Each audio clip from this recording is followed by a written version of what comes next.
Good day, everyone. Good day, sir. And for today's video presentation is all about customer satisfaction, presented by Renzi Aguila, Mark Ulysses Marco, Sean Michael Torres. So, our first slide is for Mr. Marco.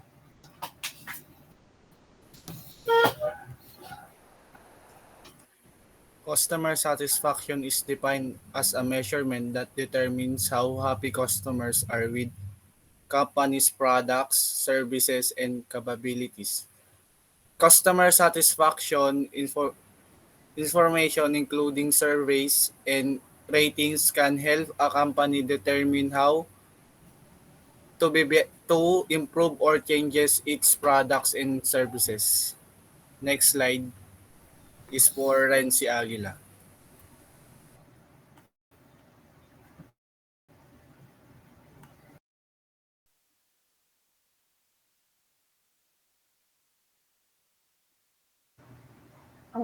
Also, customer satisfaction is a metric that Okay, this slide reflects. is for Renzi Aguila. Please turn on your mic, please.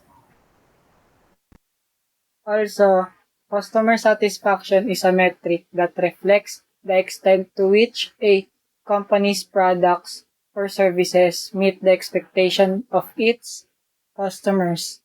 Customer satisfaction is a metric that reflects how well a company's products or services meet customer expectations. To achieve high customer satisfaction, businesses must focus on quality, reliability, and customer service. This means delivering products that meet expectations, addressing concerns efficiently, and continuously improving based on customers' feedback. Next slide, please.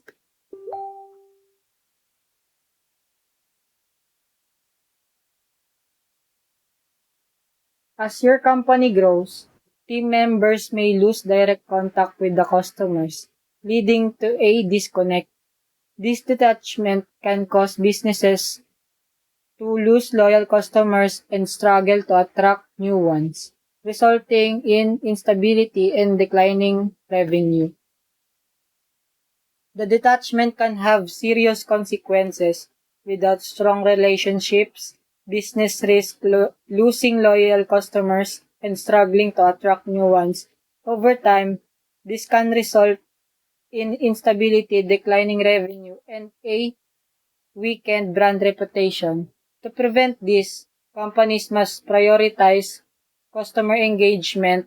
This means implementing feedback systems, training employees to uphold excellent customer service, and ensuring that leadership remains connected to customer experiences. This slide is for Marco.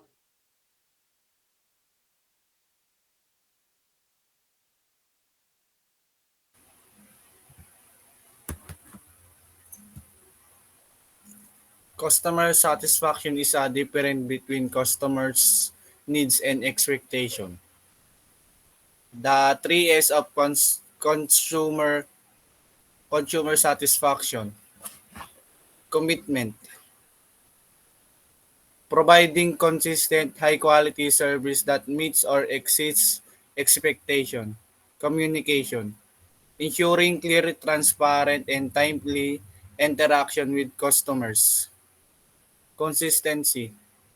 Delivering a seamless and uniform customers experience across all touch points.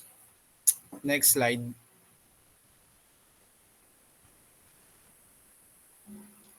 Several factors that contribute to customer satisfaction.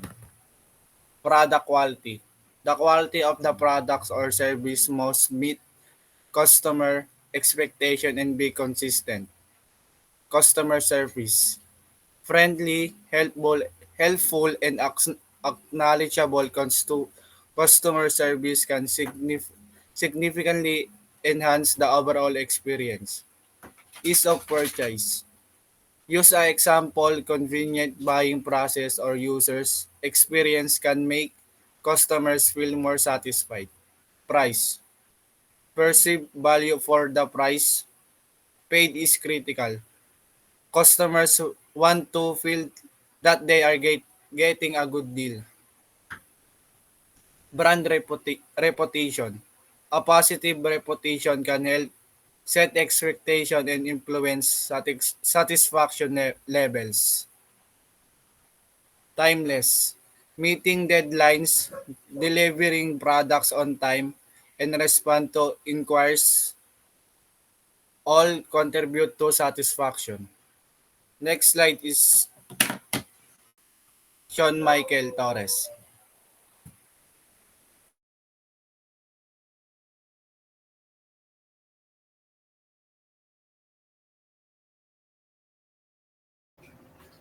Hello, hello. Okay. So this slide is all about uh, why is customer satisfaction is important. So here's are some key benefits of maintaining high customer satisfaction. So first in our list is predict future behavior.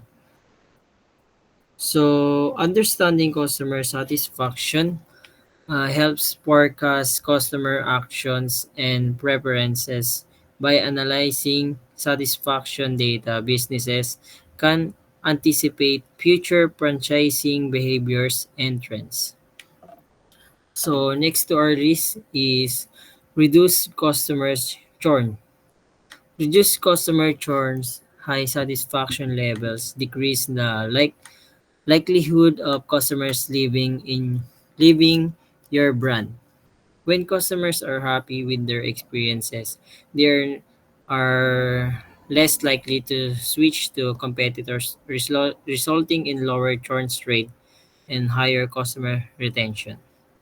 So, so third to our list is evaluate business health. So, satisfaction metrics along with customer lifetime value provide insights into your company's health and growth potential.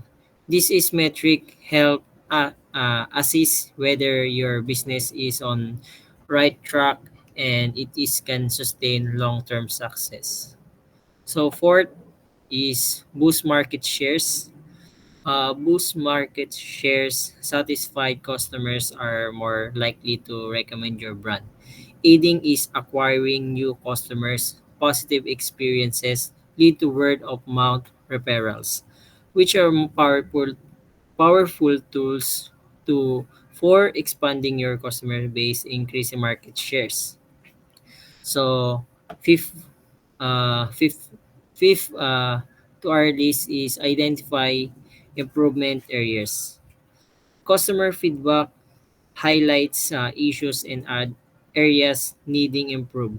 Regularly collecting and analyzing feedback help your pinpoint problems and make necessary adjustments to enhance the overall customer experiences. So last to our list is increase revenue. Satisfied customers are more likely to make repeat franchises and explore additional products or services. This is not only boosts sales but also increases the average customer's lifetime value, contributing to higher overall revenue. So that is our six list to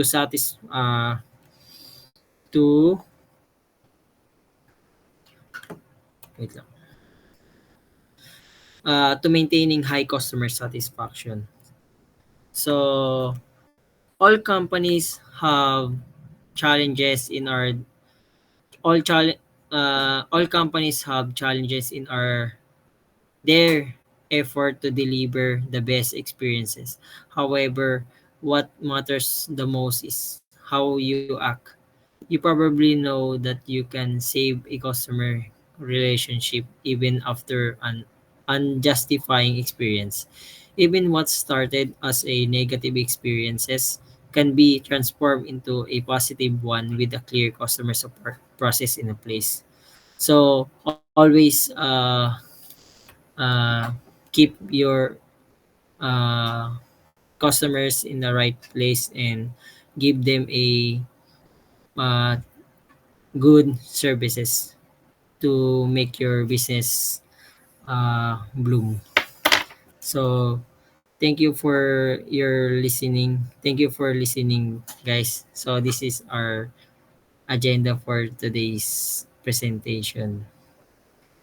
Again, this is Renzi Aguila, Mark Ulysses Marco, and Sean Michael M. Torres. Thank you.